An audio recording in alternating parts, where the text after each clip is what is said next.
Hey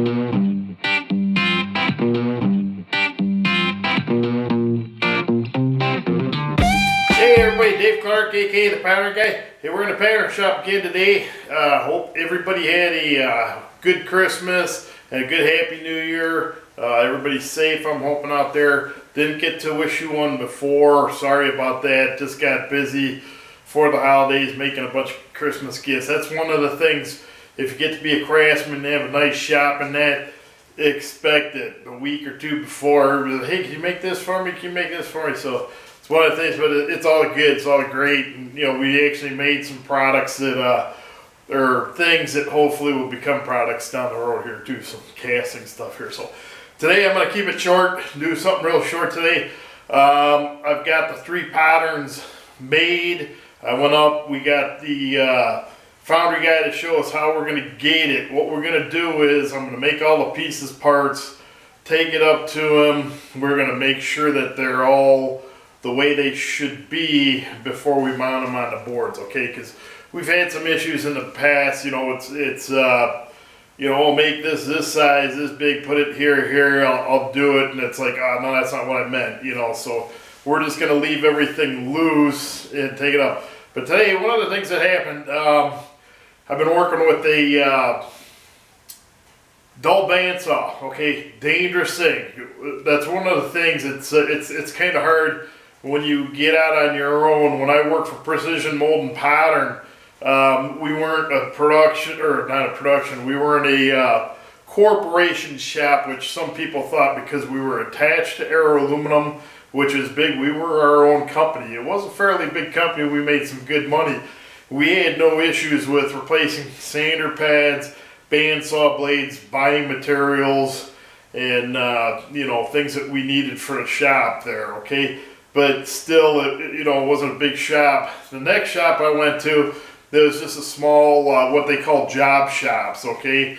And, you know, I complained to the guy, I'm like, hey, the bandsaw is dull. You know, we need new bandsaw blades. Hey, I can't afford it. You know, you came from a corporation shop where they could pay for anything. Really wasn't, but, you know, whatever. Now I'm here in my own shop. I'm feeling that guy's pain. It's hard for me a lot of times to put bandsaws on, sander pads, things like that. So one thing we have today, though, is the internet. We can get on there. I like to try to buy stuff brick and mortar as much as I can. However, a lot of times you stay in business, you got to get things off the internet and that. So I did put a link to the one sandpaper company, I believe. Maybe I didn't. I'll try to remember to tell Joe. Getting back to the bandsaw blade, for me, if I buy, there are several companies around in my area, tool supply companies that you can purchase already made bandsaws from, okay? One of them, if you guys can remember, I got the metal bandsaw and I got the wood bandsaw. The metal bandsaw, what I've been doing, I came up on a project about 4 or 5 years ago, and I needed to do a lot of cutting on the bandsaw. I did a little fabrication job. So it was the first time I ever tried a bi-metal blade on there. I figured, I'm going to give it a try because I needed a new blade. Years ago, my dad had bought a whole bunch of coils of just regular carbon blade stock, and I've been using that since. And I was getting short on that stuff, so I'm like, you know, I'm going to try the bi-metal stock. So I think for that saw, it was around $14, $15. I could get a band already made up, okay? And for the bi-metal, it was like $32. So I figured, hey, I'm going to try the $32 bi-metal blade. I did that. It worked out awesome on that saw. I actually cut 2/3 more of what I thought I'd cut with a regular carbon blade in on there. So definitely worth the price. So for me, the way I like to do it too, still to this day, is I like to buy the coils and make my own blades, because it's still, you know, my wood saw, it's around, I think, $24 a band, somewhere around there, to get made up already. and I had the stock, so I started buying the stock and just making them up myself, and it's way less expensive. Okay, so I'll show you a couple things the way I do it. The metal bandsaw slash wood bandsaw has a welder on it. Okay, and those things, they always take a little bit to get used to, and that I don't particularly, I don't care for it. All right, so years ago I learned to silver solder. Okay, and this is another thing that, you know, to be a good craftsman in that, soldering is just you do it in a lot of areas. Like I said, when Tony and I used to do construction, we used to do a lot of kitchens, bathrooms. You know, we used to do a lot of plumbing, so, you know, I used to do a lot of soldering there. So I've always, you know, been able to solder real well. Plus, we used to do a lot of projects back in the day, and then I learned how to solder pretty good. But it's not hard, okay? I mean, the biggest thing is, I'll show you how to do it. Just keep everything clean. That's the biggest thing here. So what I'll do is I'll show you what I got going here. And I'm going to show you over by the old bandsaw. I'll show you the welder and that, and then I'll show you how we're going to get started doing these. But this time, what I ended up doing, I needed bandsaw stock and you know, supply chain. You know, my son got into supply chain management. He got into it the most unbelievable time. It's so supply chain right now is it's a killer. So he's learning at the right time. So I had to wait a little bit for this, and the guy I usually buy this, I usually get the 100-foot coils. Excuse me. And told me that these were going up 30%, so I ended up getting a 250-foot coil. Okay, so with this, I'll be able to make 21 bands for my saw. So this is going to keep me busy, This will keep me in bandsaw blades for probably a couple of years. Like I said, you know, it's a bad habit I've been getting into. I'll let them get a little more dull than usually, and that's not a good thing, especially for new guys. Spend the money on new bandsaw blades. The old bandsaw blades, especially on the wood saws, are very, very dangerous in more ways than one. Okay, you know, one of the things is you're putting more pressure on it, and if something lets loose, you know how that goes. You know, your fingers just go, you're cutting fingers off and that. So keep your bandsaws, spend the money on your bandsaw blades. You know, get them short. If you can, buy the stock. You can get it online. I get it, like I said, from a supplier around here in Cleveland. This is actually Morris. There's like Starrett. I forget all the name brands. This is just one of the ones that he gets, and we got it. This is pretty good. One of these days I would like to try and see, I think the bimetal for those is way more. I'd like to try it just for giggles to see, but I'm going to have to buy a 100-foot coil of it, you know, to do it. So, and like I said, that's expensive. I think he quoted me like $260 for a coil. I got this whole coil for $125. I got this coil for, and like I said, I'll be able to make 21 bands out of this, which I believe is like $6 a band. I mean, you can't beat it, you know. So let me show you a couple things here. I'll come get you. I'll take you over. I'll show you the welder, and then from there I'll show you how I solder these together. All right, hang tight. Okay, guys, we're over by the bandsaw here. I'll show you this welder real quick. Like I said, I barely ever use it. It's just easier for me to silver solder. I've been doing it for years, and to me, it's I've never had one break on me yet. So here's you know, there's the metal bandsaw right there. Okay. And on it, it's got this, and this is where I'm a machine junkie too. It's got this beautiful bracket. Yeah, nice bracket. You know, this thing swings a whole bunch of different ways in that. But I don't know how old this beast is. It's pretty old. But you got just, you can do different temperatures here, welding heats. I think that's for mostly how thick the band is, and this is for the width here.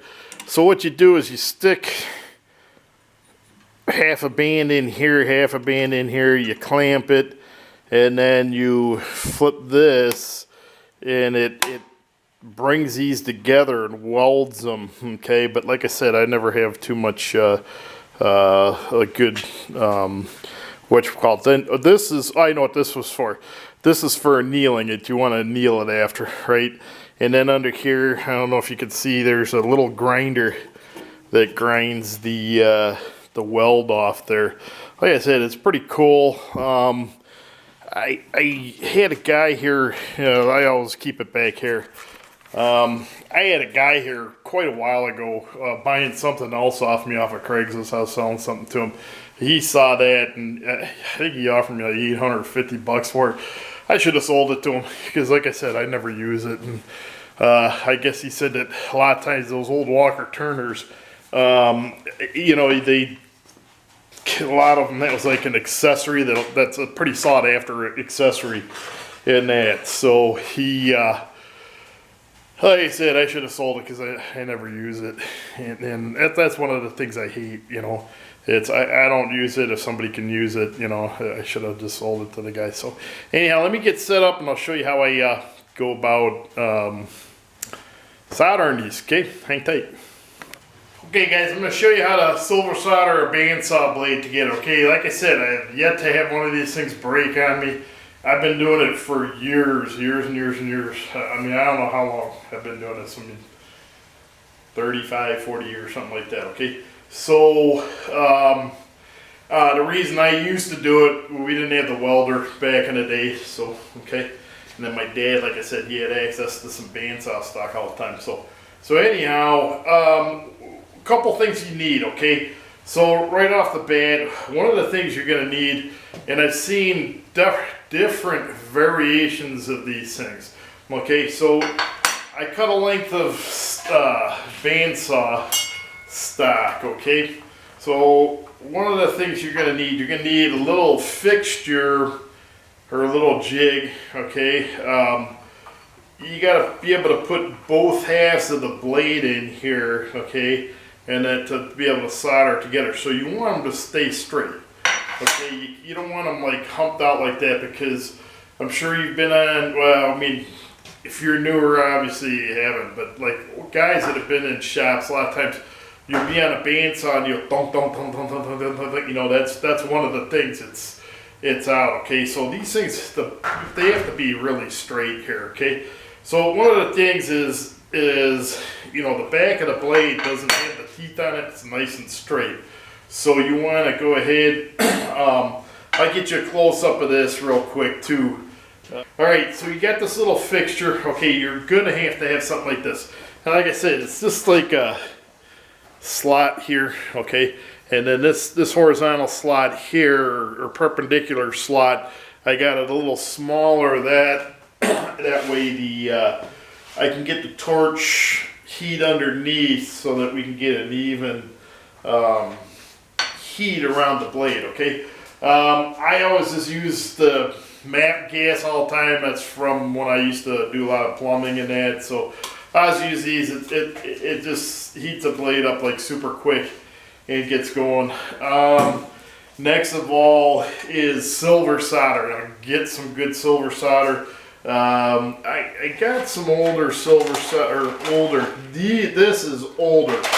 The newer flat stuff, it's copper coated in that. I don't care for that as much. This is just pure silver solder. Keep your eyes out for stuff like this. Like I said, every time you go to like a garage sale, a flea market, you know, old shops closing down, you know, especially like old machine shops. All right, we do primarily wood powder making in here. I love going to machine shop auctions because they got stuff like this here. All right, look for this old round stock. It's just, this has like a higher concentrate. It's got a lot of silver and nickel in it. This stuff is way better than this newer flat stock stuff. I don't care for too much. So I've got a big, you know, fairly good supply of that, okay? Then you got to get, you can't just use the regular flux that you use for when you do copper, okay? This one, it's like I said, there's a bunch of different brands, but It's a red North Stay Silver, and the reason I got this for, or this particular brand is because that's the welding supply company that I go to. It's not too far from here, okay, so I just go there all the time. So it's white brazing flux, okay, so that's basically what you need. Alright, another interruption, guys, hang tight. Okay guys, sorry about that. So here, basically what I start out doing is, when I worked at Ford, some guy actually had a nice little, he had a little jig for putting these together. Okay, now what the biggest thing right now, what I gotta do next is, like I said, the biggest thing with soldering is keeping things clean, okay? So there's no rust on this. This is brand new stock. A lot of times they'll put a little bit of like oil on these blades. So I took a, I was at lacquer thinner. Lacquer thinner is the pattern maker's buddy in here too, right? So I took some lacquer thinner. We got the cleaned the ends off here, okay? Next thing I gotta do is I gotta grind a bevel on here, okay? So what it is the way I got it cut right now, right? So it's just two flat pieces. If I butt these together, this is only a 1/4 inch wide and it's only 25 thousandths thick. All right, so there's no way that I'm gonna be able to butt those two, solder it, and that's gonna stay together, okay? So what I gotta do is we want to create more of a surface area for the solder to sit on, okay? So basically what I'm gonna do is bevel, you know, an angle on here so that when they come together, there's gonna be some surface area, not like this, you know, we're gonna be good. I tell you what, let me, for sure, so we got this good. Let me get the chalk talk. We haven't done a chalk talk in a bit, so let me get the chalkboard out and I'll draw this because I think it's going to be hard for me to, I'll try to show it to you once we grind the blade, but I think it's going to be hard to see on the camera. So let me get the chalkboard out and we'll show you real quick. Hang tight. Okay, maybe this will be a little bit better. Okay, so we got two bandsaw blades, or it's one. We're going to make it into a loop, okay? So basically, we got two bandsaw blades like that, okay? So like I said, from top to bottom here, it's only 25 thousandths of an inch thick, all right? And then it's 1/4 inch wide also, all right? But for me to just butt those two pieces together and solder them, that's barely any surface area, right? So basically what we want to do is we want to have a blade like this, and then I want to put a bevel on each one, okay? And actually here, let's do it like I really do it here. You know, I'm not exactly sure. I've never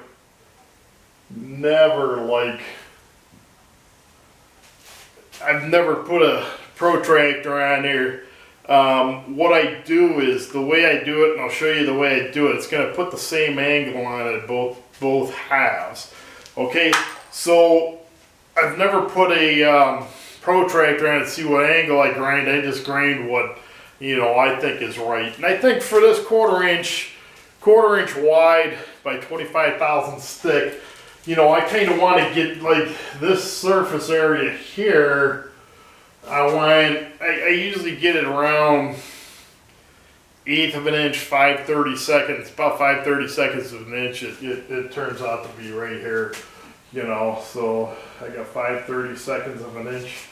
It's a little bit bigger than 1/8 of an inch, but it gives me a lot more surface area for that solder to grip onto than if I were just to butt them together like that, okay?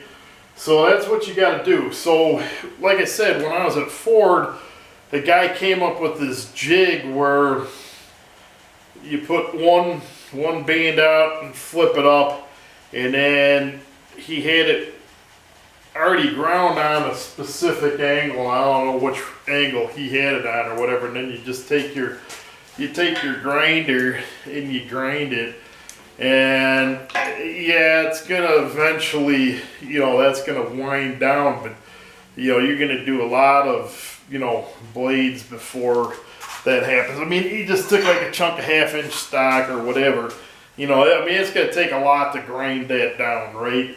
So I didn't have that when I first started out here, and this is the way I've kind of been doing this all my life anyhow. So you just take your stock, all right, you just wind it around, and you get the 2 ends that are cut, okay? So, and what you do, I got sawdust all over this now. So what you do is, you got to get the back side. I mean, everybody knows what bandsaw stock looks like, right? You got a flat edge, and then you got the edge with your teeth on it, right? Something like that. Boy, that's pretty nasty looking, right? So anyhow, this flat edge, I got it flat edge to flat edge. All right, so what I do, then, here, let's do this too. What I do, I got the two pieces next to each other. All right, now what I do is I offset them a little bit. Okay, see that? Okay, then what I'm going to do is I'm going to take the grinder and I'm going to grind an angle on those two. Okay, so that'll be gone.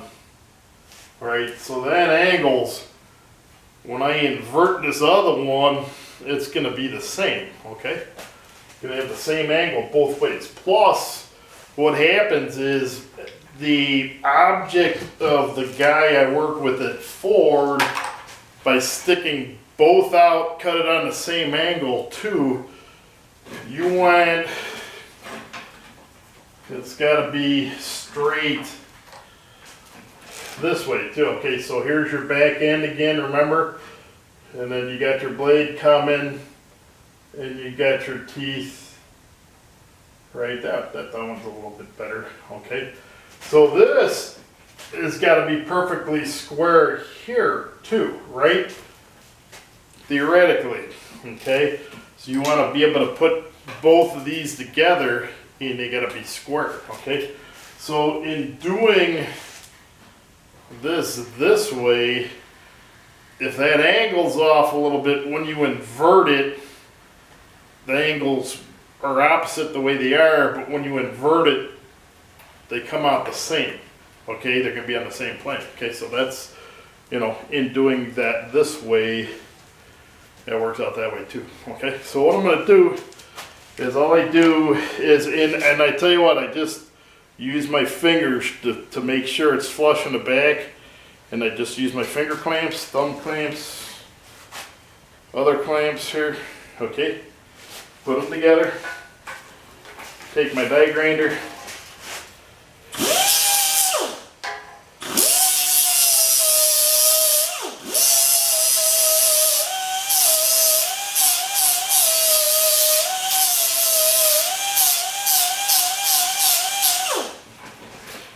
see if we can see this here. All right, see how I ground that? All right, see, okay. So when I invert these, I'm gonna take these apart, okay. One's gonna invert, right? We're flipping it upside down, it's inverting. All right, I don't know if you're gonna be able to see this, but see, you get the two, okay, all right there. All right, so in inverting it, if this angle here's not right, which it's not, I can see it's off a little bit. When I bring it up, invert it the other way, this one's the opposite, so they come out perfect. Okay, so and then I think you can see that it's about 3/30 seconds there, or 5/30 seconds, about 5/30 seconds. Okay, good eighth of an inch, 5/30 seconds. Okay, so next what I'm going to do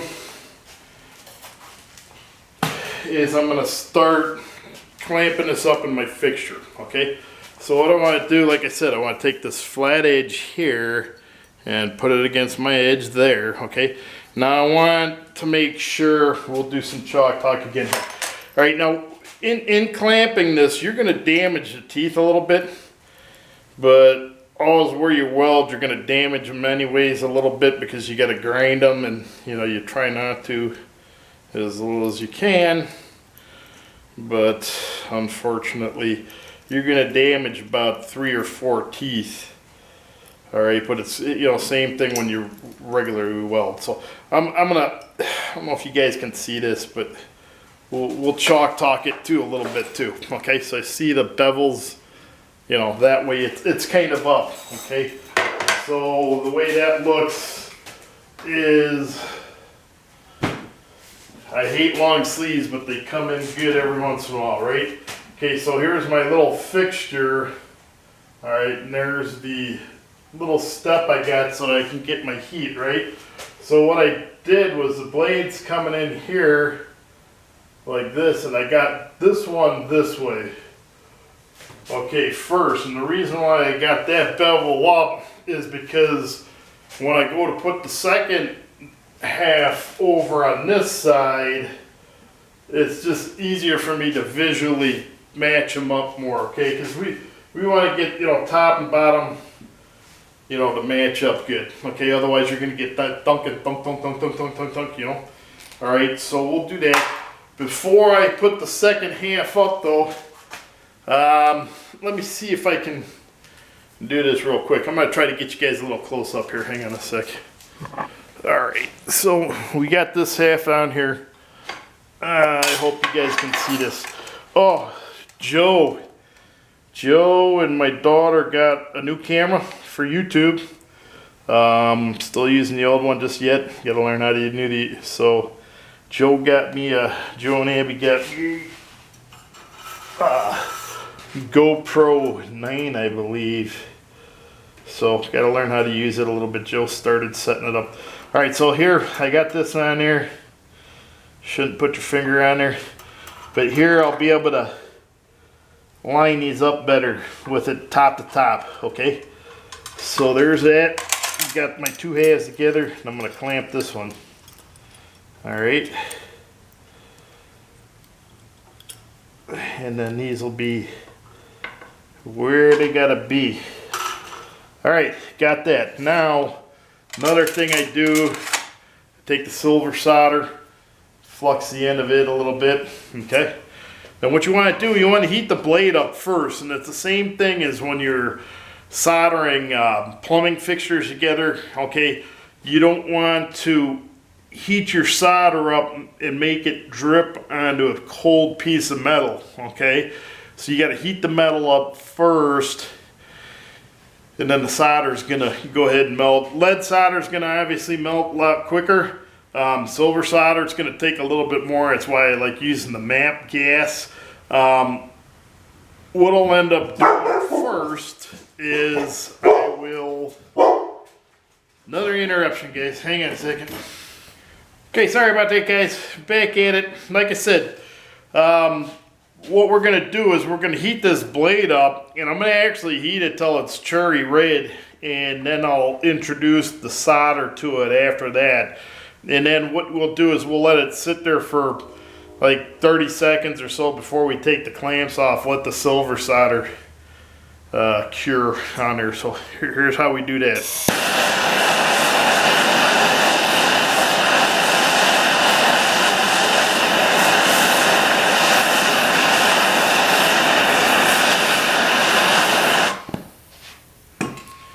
Okay, so we'll just let this sit here for a minute, cure up. But a couple reasons you put the flux on there. One of the things, the flux will clean if there's anything dirty, but what it helps do, it helps suck the solder into where it needs to go to.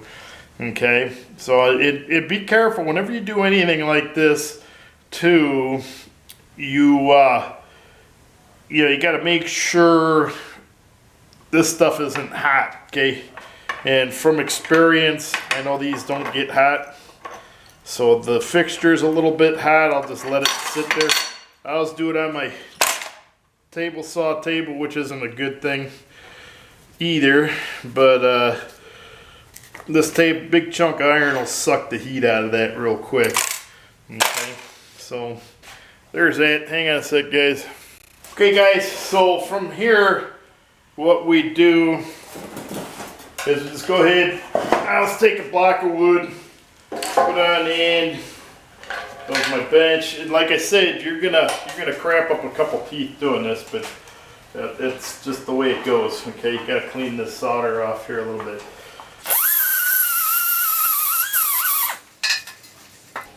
Get one side, flip it, and then do the other side.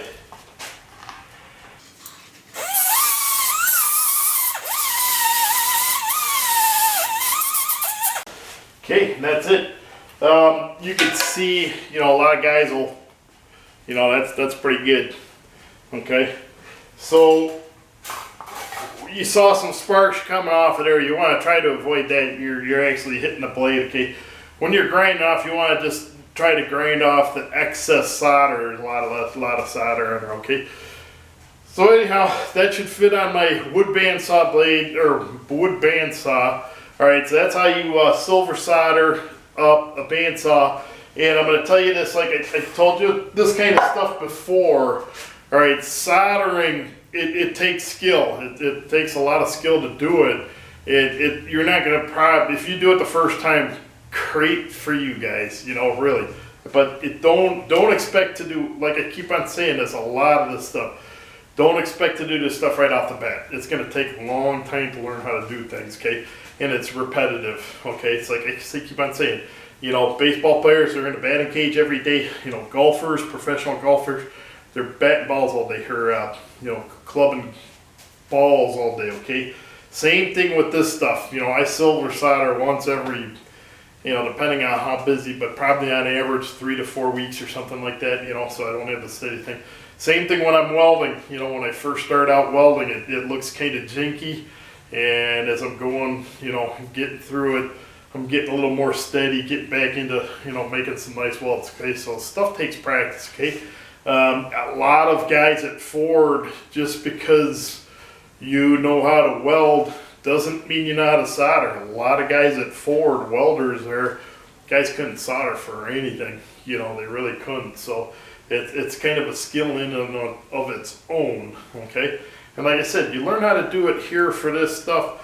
You got some leaky plumbing down the road when you own a house, boom, it's a little easier for you. But the trick is keep everything clean, start out with clean stuff, have nice, equipment to do. Like I said, I get the little bit better silver solder, and then I always use the hotter MAP gas. MAP gas, it's hotter, so it's, way better, okay? So anyhow, like I said, these guys, it's costing me $6 a blade. It takes me a little bit of time to do this. If I wasn't, doing a little tutorial here thing, it takes me less than 5 minutes to do this, okay? Some guys will, and I have done it before, once I get kind of getting lower with my stock, I'll just make 2 or 3 of them up at a time. You could do that. That's probably a good way to do it, really. Just make a few of them at a time. Or if you got the day, once you get your stock, just make them all up at one time, So that's a good way to do it, because you get your stuff out and just, wham them out, So that would be a good thing to do. But I mean, that's a simple way to do it. Like I said, that's the way I've been doing it forever. When I first started doing this, we didn't have a blade welder, now I do. It's just easier for me to do it this way. So, but without you guys going out and buying a blade welder, this is a way to go. And like I said, it's this blade cost me $6. You're like $25, $26, something like there. So you're saving $20. 5 minutes worth of work. So and then what is it? $20 times 20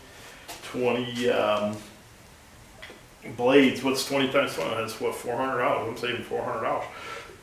Excuse me. I'm not advertising. Getting dry there. So yeah, that's another thing you can do. Like I said, I want to try to teach you a lot of things. 2022, we're starting a new year. So hopefully this year I got a lot of things lined up. Usually in January I have no work. I'm struggling. Guys are just getting their new budgets going and that. So it's, February, late February before I start getting. So I got some stuff going already. So hopefully we'll try to get in front of the camera as much as I can. We'll get Joe's new camera out here. You know, seeing stuff off of his GoPro, it should, you know, we should have a lot better quality. Hopefully sound, he got a microphone to it too, so, you know, that should help a lot. Like I said, I got the 3 patterns done. I got to get them mounted, gated. I'll try to get the camera back from Joe tonight and see if we can go on those, so get that stuff doing. And then as we get some projects going along, like I said, we'll get you up to the foundry as much as I can. Got a lot of brass to pour, a lot of those Y pipes, got to get going on those things. And, you know, anything else we got going. Guys, seriously, if you guys got a project going or there's something that you have questions about, just put them down in the comments. You know, we'll try to brush on them. Like I said, it's kind of one of those things, you know, it helps me try to figure out, you know, what I can do next, you know, because that's one thing. My sister's a teacher. She's always bitching about lesson plans. But I mean, I'm like, you've been doing it for 20 years. You should know, you know. But it's, you know, I know I got a lot of stuff to teach you guys. I can't wait to teach you guys everything. But like I said, if you guys got something that you want to see now, you know, let me know. Okay. So with that, guys, hope you learned something today. Everybody have a good one out there, and everybody stay safe.